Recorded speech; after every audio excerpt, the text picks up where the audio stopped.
नमस्कार, आप देख रहे हैं डीडी न्यूज। आपके साथ मैं हूं गौरव श्रीवास्तव। तो चलिए बुलेटिन की शुरुआत करते हैं और सबसे पहले नजर डालते हैं इस वक्त की हेडलाइंस पर। 5 देशों की यात्रा के तीसरे पड़ाव में अर्जेंटीना पहुंचे प्रधानमंत्री नरेंद्र मोदी। स्वागत के लिए उमड़ा भारतीय समुदाय। भारत माता की जय और मोदी मोदी के लगाए नारे।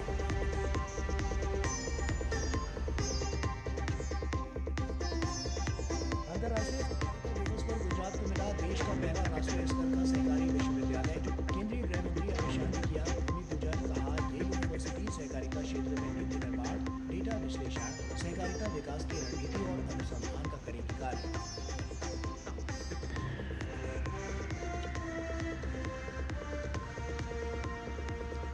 आर्थिक असमानता दूर करने की मुहिम में भारत की बड़ी उपलब्धि। विश्व बैंक ने दुनिया के सर्वाधिक समतल मूलक समाज में किया शामिल।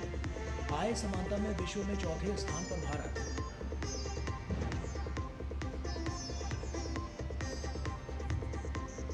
हिमाचल प्रदेश में मानसून का कहर जारी। मंडी, कांगड़ा और सिरमौर में भारी बारिश का रेड अलर्ट। जिला प्रशासन और राज्य सरकार सतर्क।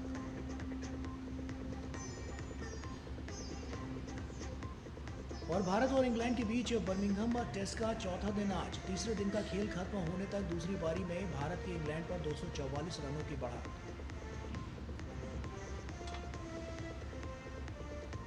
और आइए बुलेटिन की शुरुआत करते हैं। 5 देशों की यात्रा के तीसरे चरण में प्रधानमंत्री नरेंद्र मोदी अर्जेंटीना पहुंचे। राजधानी ब्यूनस आयर्स में प्रधानमंत्री का भव्य स्वागत हुआ।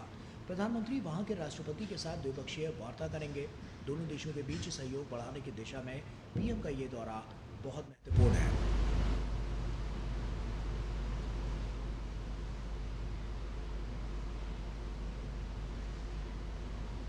और वहीं प्रधानमंत्री मोदी का ब्यूनस आयर्स में होटल पहुंचने पर शानदार अभिनंदन हुआ। पीएम के स्वागत के लिए भारतीय समुदाय उमड़ पड़ा। लोगों ने भारत माता की जय और मोदी मोदी के नारे लगाए।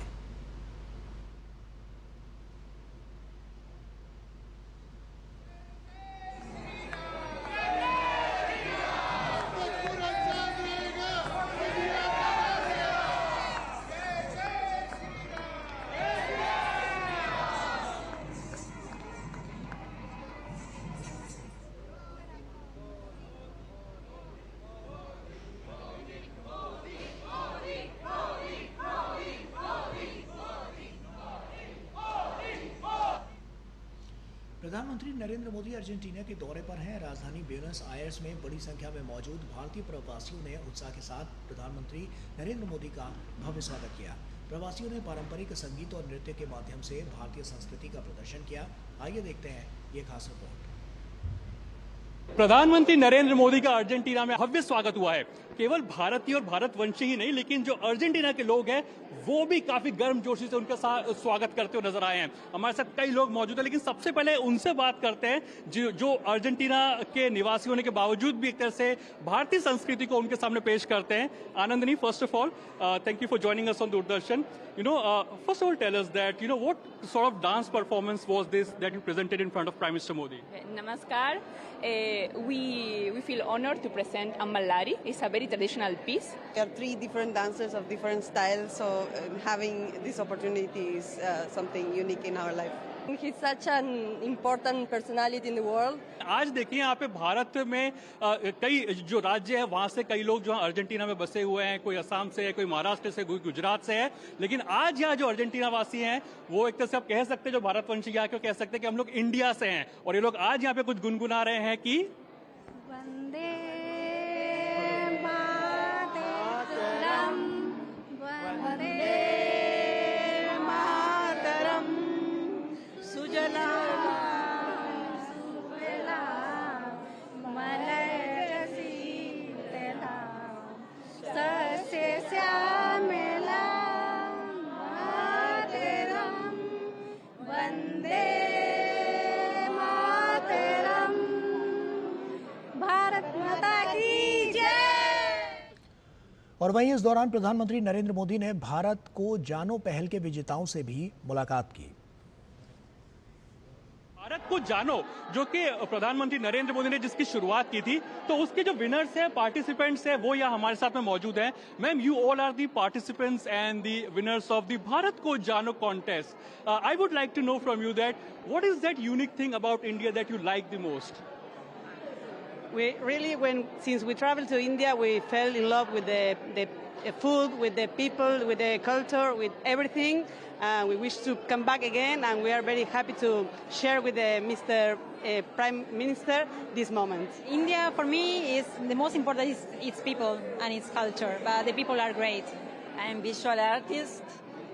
I love to study about arts in India. I'm Bharatanatyam dancer and Odissi dancer too, and I love to study there in Chennai and Odisha. I love to travel there. हमने यहाँ पर देखा कि किस तरह से जो भारतीय हैं, भारतवंशी हैं अर्जेंटीना के अंदर, और साथ ही साथ जो अर्जेंटीना वासी हैं वो भी बढ़ चढ़ करके प्रधानमंत्री नरेंद्र मोदी के स्वागत के लिए इस समय पर आए। और जाहिर सी बात ये बताता है कि पीपल टू पीपल कनेक्ट को कैसे बढ़ावा देता हुआ दिखाई देगा प्रधानमंत्री नरेंद्र मोदी का अर्जेंटीना का ये दौरा। Arun Sharma, Doordarshan news, Argentina. और वहीं दूरदर्शन न्यूज से विशेष बातचीत में इंडिया अर्जेंटीना बिजनेस काउंसिल के कार्यकारी निदेशक गुस्तावो इडिकोरस ने बताया कि भारत और अर्जेंटीना द्विपक्षीय व्यापार को 2040 तक $14 बिलियन तक पहुंचाना चाहते हैं। उन्होंने अर्जेंटीना के भारत के साथ मुक्त व्यापार समझौते पर भी गहरी रुचि जताई है। This new administration is trying to open the economy. Is trying to reduce the level of regulation from the state in order to allow private sector to increase investment and employment. With a view also to increase our economic and bilateral exchange, particularly from this 5 billion till around more than 8 billion in the next 5 years, it also could be very feasible to achieve. The final view for 2040 is to arrive at 14 billion US dollar on the annual economic exchange. Argentina is trying to convince all the others Mercosur countries to sign a free trade agreement with India. That could be our most important goal in coming years. और वहीं प्रधानमंत्री नरेंद्र मोदी की Argentina यात्रा के दौरान football diplomacy पर भी focus रहेगा। भारत और अर्जेंटीना को फुटबॉल कैसे जोड़ती है, इस पर देखिए हमारे संवाददाता अरुण शर्मा की ये खास रिपोर्ट। इस बात को हम सब जानते हैं कि भारत के कई राज्यों के अंदर फुटबॉल खेला भी जाता है और एक अलग सी दीवानगी भी है फुटबॉल को लेकर के। चाहे मध्य प्रदेश जैसे राज्य की बात करें तो वहां शेडोल में जो गांव है वहां पर आज भी मिनी ब्राजील के नाम से गांव को जाना जाता है, क्योंकि वहां पर हर घर में से कोई ना कोई ऐसा है जो कि फुटबॉल को खेलता है। और इस बात का जिक्र कई बार प्रधानमंत्री मोदी ने भी किया हुआ है। 2022 में जब अर्जेंटीना की टीम 2022 का जो फीफा वर्ल्ड कप जीती थी, तब प्रधानमंत्री मोदी कुछ चुनिंदा जो वर्ल्ड लीडर्स में थे जिन्होंने अर्जेंटीना को सबसे पहले बधाई दी थी वर्ल्ड कप जीतने की।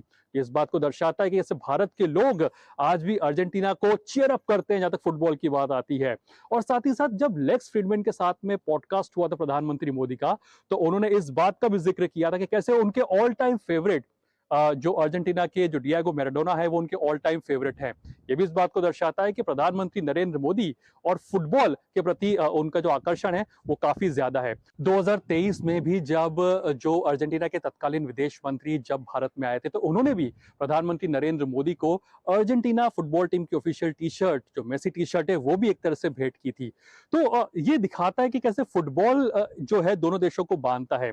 अब आलम यह है कि जो अर्जेंटीना है वो खो खो जैसे जो खेल हैं उसमें भी बढ़ चढ़ करके हिस्सा ले रही है। स्पोर्ट्स डिप्लोमेसी या फिर फुटबॉल डिप्लोमेसी दोनों देशों के जो रिश्ते हैं उनके संबंधों को एक नए आयाम तक ले जाएगी। कैमरा पर्सन विनय के साथ Arun Sharma, Doordarshan news, Argentina.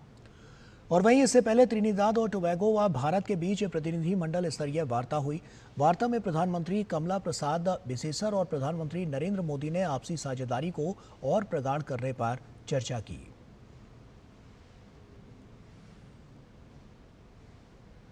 Trinidad और टोबैगो की राष्ट्रपति कंगालू ने प्रधानमंत्री नरेंद्र मोदी को देश के सर्वोच्च राष्ट्रीय पुरस्कार order of Trinidad and Tobago से सम्मानित किया। Order of the Republic of Trinidad Tobago से प्रधानमंत्री नरेंद्र मोदी को नवाजा गया। प्रवासी भारतीय कार्यक्रम के दौरान त्रिनिदाद की प्रधानमंत्री कमला प्रसाद बिसेसर ने पुरस्कार देने की घोषणा की थी। अंतर्राष्ट्रीय स्तर पर प्रधानमंत्री को मिलने वाला ये 25वां नागरिक सम्मान है। इससे पहले फ्रांस, सऊदी अरब, साइप्रस, रूस, अमेरिका सहित श्रीलंका, भूटान, गयाना, डोमिनिका व अन्य कई देश नागरिक सम्मान दे चुके हैं। प्रधानमंत्री मोदी ने त्रिनिदाद टोबैगो द्वारा दिए गए सम्मान को दोनों देशों की गहन और ऐतिहासिक मित्रता का प्रतीक बताया। उन्होंने 140 करोड़ भारतीयों की ओर से साझा गौरव के तौर पर सम्मान को स्वीकार किया। सम्मान का पहली बार किसी फॉरेन लीडर को दिए जाना हमारे विशेष संबंधों की गहराई को दर्शाता है। यह संबंध हमारे साझा इतिहास और सांस्कृतिक धरोहर पर आधारित है। 180 साल पहले भारत से जो लोग यहां आए थे, उन्होंने हमारी मित्रता की नींव रखी थी। भले ही उनके हाथ खाली थे, किंतु उनके मन भारतीय सभ्यता, संस्कृति और विविधता से समृद्ध थे। उन्होंने आपसी सौहार्द और सद्भाव के जो बीज बोए थे, वे आज त्रिनिदाद और टोबैगो के प्रति, उनकी प्रगति के प्रति और समृद्धि के रूप में साकार हो रहे हैं। उधर केंद्रीय गृह मंत्री और सहकारिता मंत्री अमित शाह ने गुजरात के आणंद में देश के पहले राष्ट्रीय स्तर के सहकारी विश्वविद्यालय त्रिभुवन सहकारी यूनिवर्सिटी का भूमि पूजन और शिलान्यास किया। इस दौरान गुजरात के मुख्यमंत्री भूपेंद्र पटेल भी मौजूद रहे। सहकारी क्षेत्र में क्षमता निर्माण के लिए त्रिभुवन सहकारी यूनिवर्सिटी की स्थापना एक ऐतिहासिक और दूरदर्शी पहल है। ये विश्वविद्यालय सहकार, नवाचार और रोजगार की त्रिवेणी को साकार करने की दिशा में एक महत्वपूर्ण कदम सिद्ध होगा। इस मौके पर केंद्रीय गृह एवं सहकारिता मंत्री अमित शाह ने कहा कि 125 एकड़ में 500 करोड़ की लागत से बनने वाली विश्व की पहली सहकारी यूनिवर्सिटी की आधारशिला रखी जा चुकी है। ये यूनिवर्सिटी सहकारिता क्षेत्र में नीति निर्माण, डेटा विश्लेषण, सहकारिता विकास की रणनीति और अनुसंधान जैसे कार्य करेगी। त्रिभुवन सहकारी यूनिवर्सिटी से तकनीकी सजगता, अकाउंटेंसी की समझ, वैज्ञानिक दृष्टिकोण और मार्केटिंग के गुण तो आएंगे ही, साथ ही इससे प्रशिक्षित सहकारिता का संस्कार भी सीख कर आएंगे कि ये आंदोलन देश के गरीबों, महिलाओं और आदिवासियों के लिए है। आज यहां पर 125 एकड़ में 500 करोड़ की लागत से विश्व का पहला त्रिभुवन सहकारी यूनिवर्सिटी का आधारशिला रखने का काम किया। ये यूनिवर्सिटी कोऑपरेटिव में नीति निर्माण का काम करेगी, डेटा विश्लेषण का काम करेगी, 5 साल, 10 साल और 25 साल की देश भर के कोऑपरेटिव के विकास की रणनीति करने का काम करेगी। अनुसंधान को भी इस यूनिवर्सिटी के साथ जोड़ा गया है और सबसे बड़ी बात है, ये यूनिवर्सिटी सिर्फ सहकारी कर्मचारी पैदा नहीं करेगी, यहां से त्रिभुवन भाई जैसे समर्पित सहकारी नेता भी पढ़ लिख कर सहकारिता क्षेत्र की नेतृत्व करेंगे। पूर्व उपराष्ट्रपति स्वर्गीय कृष्णकांत के पोते विराट कांत भाजपा के राष्ट्रीय महासचिव तरुण चुग की मौजूदगी में भाजपा में शामिल हुए। विराट कांत ने भाजपा में शामिल होने पर खुशी जताई और कहा कि वो प्रधानमंत्री नरेंद्र मोदी के नेतृत्व में देश के विकास के लिए काम करेंगे।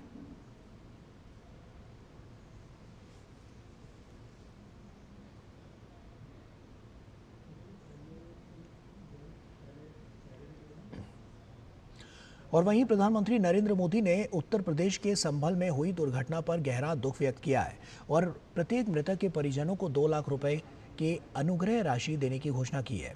साथ ही घायलों को 50,000 रुपए की सहायता राशि दी जाएगी। कल शाम संभल जिले में बारातियों से भरी गाड़ी हादसे का शिकार हो गई थी, जिसमें दूल्हा समेत 8 लोगों की मौत हो गई और 2 लोग घायल हुए हैं।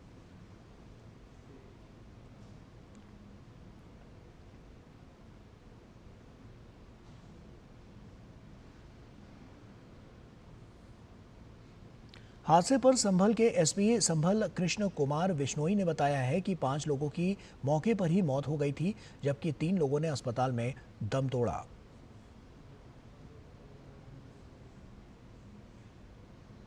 पांच लोगों की ऑन द स्पॉट डेथ हो गई थी और 5 लोग जो घायल थे उनको हायर सेंटर अलीगढ़ के लिए रेफर किया गया। वहां दौरान उपचार 3 लोगों की और डेथ हो गई। इस तरह कुल मृतकों की संख्या 8 और उनमें से एक क्रिटिकली इंजर्ड है और एक जो बच्ची है उसकी स्थिति है वो सामान्य है। पुलिस के द्वारा जो मृतक हैं उन सबका पोस्टमार्टम कराया जाएगा और अन्य विधिक कार्रवाई सुनिश्चित की जाएगी।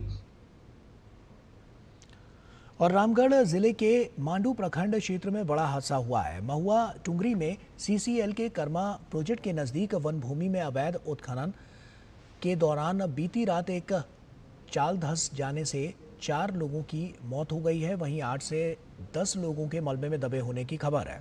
पीड़ितों के परिवार ने सोरेन सरकार से मुआवजे की मांग की है।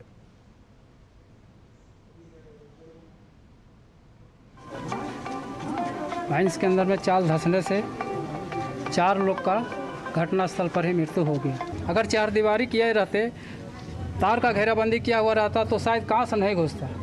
इसलिए आप भी आए हैं, आप देख सकते हैं कि क्या किसका दोषी माना जा सकता है। अवैध उत्खनन दोषी करने वाले देखिए इस क्षेत्र प्रभावित और विस्थापित क्षेत्र के लोग हैं। इसके अलावा कोई दूसरा यहाँ कोई चारा और कोई उपाय नहीं है रोजगार का।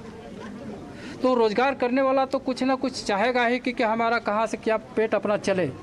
यह मजबूरी बस कहीं कोई गया, ये मजबूरी है। बड़ा घटना हुआ है। मैं सरकार से और यहाँ का जो सीसीएल प्रबंधन है उनको मैं बोलना चाहूँगा कि जिस प्रकार से मेरा क्षति हुआ है उसी अनुसार से मेरा इसका मुआवजा मिलना चाहिए। 500 मीटर के दूरी में हम लोग हैं। पर डे हमारे घर में जब ब्लास्टिंग होती है, हैवी ब्लास्टिंग के कारण से हमारा घर धीरे धीरे क्या बोलेंगे, लोग बोलते हैं, कहीं कहीं सुनने में आता होगा आप लोगों की कि नहीं से हमारे यहाँ भूकंप आया है। देखिए इस पर पूरी हम दोषी सीसीएल का जो सुरक्षा कर्मी है मैं उन्हीं पर पूरी थोपना चाहूँगा। अगर कड़ी निगरानी रहती तो आज इस प्रकार का घटना नहीं होता, आज हमारे बाबूजी जिंदा रहते। और उधर बिहार में वोटर लिस्ट के रिवीजन को लेकर चुनाव आयोग के फैसले को सुप्रीम कोर्ट में चुनौती दी गई है। एसोसिएशन फॉर डेमोक्रेटिक रिफॉर्म्स की ओर से दायर याचिका में कहा गया है कि चुनाव आयोग का ये फैसला मनमाना है और इसके चलते बिहार के लाखों मतदाताओं का मतदान का अधिकार छिन जाएगा। बिहार में इसी साल चुनाव होने हैं। 24 जून 2025 को चुनाव आयोग ने बिहार में वोटर लिस्ट के SIR यानी स्पेशल इंटेंसिव रिवीजन की घोषणा की थी। चुनाव आयोग के इस फैसले पर विपक्षी दल के नेता भी अपना विरोध जता चुके हैं।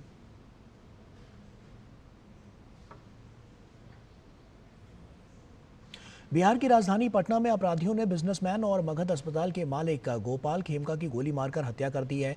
अपराधियों ने गांधी मैदान थाने में महज 300 मीटर की दूरी पर राम गुलाम चौक स्थित उनके घर के सामने शुक्रवार रात करीब 11:30 बजे घटना को अंजाम दिया।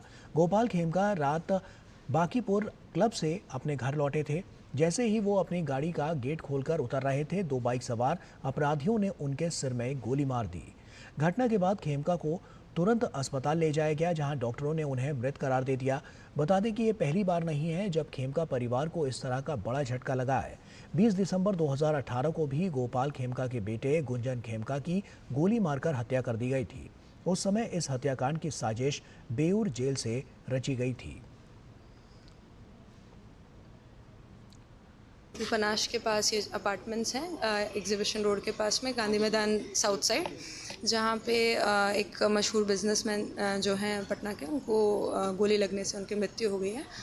उसी की जांच पड़ताल पुलिस कर रही है। स्पॉट पे है, देखा जा रहा है कि वहाँ पे खोखा और जो है गोली इत्यादि है। स्पॉट को सिक्योर किया गया है और FSL को बुलाया जा रहा है। बाकी की कार्रवाई की जा रही है। कैमरास वगैरह को भी खंगाला जा रहा है। भारत ने आर्थिक समानता में उल्लेखनीय उपलब्धि हासिल की है। विश्व बैंक ने भारत को दुनिया के सर्वाधिक समतामूलक समाज में शामिल किया है। विश्व बैंक के आंकड़ों के अनुसार भारत अब दुनिया की चौथी सबसे बड़ी अर्थव्यवस्था के साथ साथ आर्थिक समानता में भी विश्व में चौथे स्थान पर है। भारत का गिनी सूचकांक 25.5 है। ये सूचकांक आय और संपत्ति वितरण में असमानता को मापता है। गिनी सूचकांक समझने का एक सरल तरीका है कि किसी देश में घरों या व्यक्तियों के बीच आय, संपत्ति या उपभोग के वितरण चरण में कितनी समानता है। इसका मूल्य 0 से 100 तक होता है।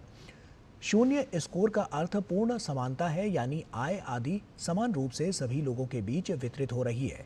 100 स्कोर का अर्थ है कि एक ही व्यक्ति के पास पूरी आय, संपत्ति या उपभोग है और दूसरों के पास कुछ भी नहीं। इसीलिए पूर्ण असमानता है। और पिछले 1 दशक में भारत सरकार की समावेशी नीतियों, सामाजिक सुरक्षा योजनाओं और ग्रामीण नवाचारों ने इस उपलब्धि में महत्वपूर्ण भूमिका निभाई है। 25.5 का गिनी इंडेक्स सिर्फ एक संख्या नहीं है, ये लोगों के जीवन में वास्तविक बदलाव को दर्शाता है। अब ज्यादा परिवारों की भोजन, बैंकिंग, स्वास्थ्य सेवा और नौकरियों तक पहुंच है। 94 करोड़ से अधिक नागरिकों को सामाजिक सुरक्षा प्रदान करने के साथ भारत ने इस क्षेत्र में तेजी से प्रगति की है। भारत विकसित देशों के समूह G7 और इससे भी बड़े समूह G20 के प्रत्येक सदस्य देश से कहीं अधिक सामाजिक समानता वाला देश है। बता दें कि रिपोर्ट के अनुसार पिछले दशक में 171 मिलियन भारतीयों को अत्यधिक गरीबी से बाहर निकाला गया है। उत्तराखंड के मुख्यमंत्री पुष्कर सिंह धामी ने कैलाश मानसरोवर यात्रा के लिए आए पहले दल को हरी झंडी दिखाकर रवाना किया और इस मौके पर सीएम धामी ने कहा कि यात्रियों की सुरक्षा के लिए सुगमता और किसी प्रकार की परेशानी न हो, इसके लिए सभी प्रकार की व्यवस्थाएं की गई हैं।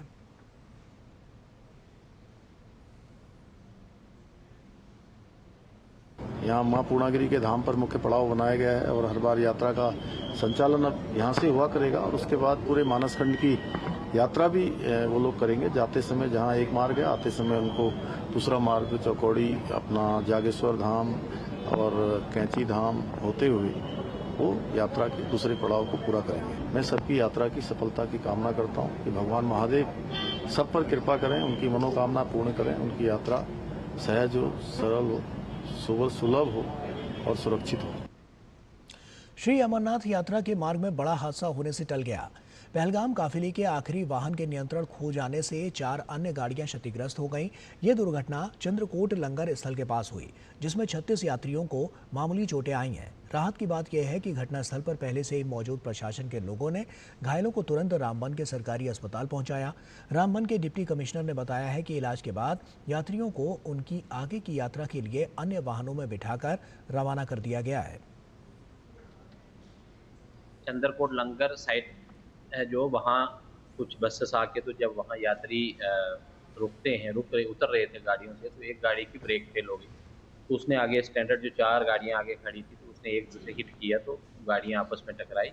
उसमें टोटल 36 जो यात्री हैं वो इंजर्ड हुए हैं, हॉस्पिटल में शिफ्ट किया। यहाँ उनका हमने क्लोजली मॉनिटर किया, उनका ट्रीटमेंट वगैरह, बेसिक ट्रीटमेंट जो भी रिक्वायर्ड था उनका, अल्टरनेट व्हीकल्स अरेंज करके तो बाकी यात्रियों को भेज दिया।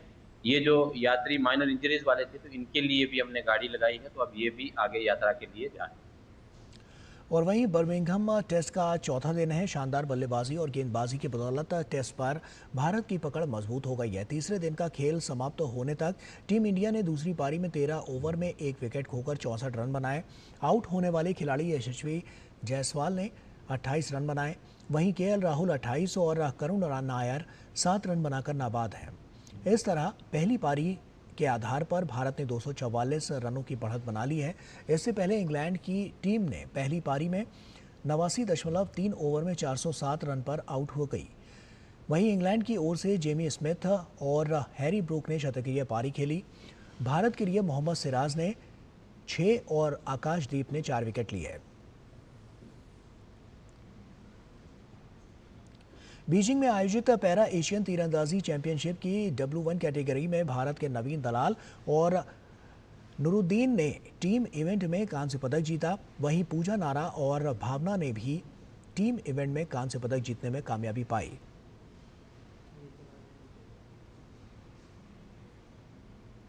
भारत के Kidambi Srikanth Canada open super 300 badminton tournament के सेमीफाइनल में पहुंच गए हैं। पुरुष एकल के अंतिम 4 में श्रीकांत का सामना जापान के केंता निशिमोतो से होगा। भारत के युकी भांबरी अपने अमेरिकी जोड़ीदार गेलोव के साथ दूसरे दौर में कोर्ट पर उतरेंगे।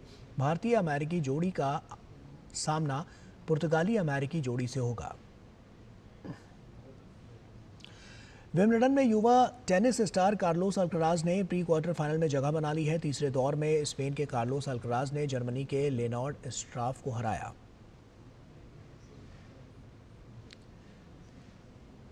शीर्ष वरीयता प्राप्त अरीना साबालेंका ने विंबलडन में महिला एकल के प्री क्वार्टर फाइनल में जगह पक्की कर ली है। तीसरे दौर में साबालेंका ने यूके की एमा राडुकानु को शिकस्त दी।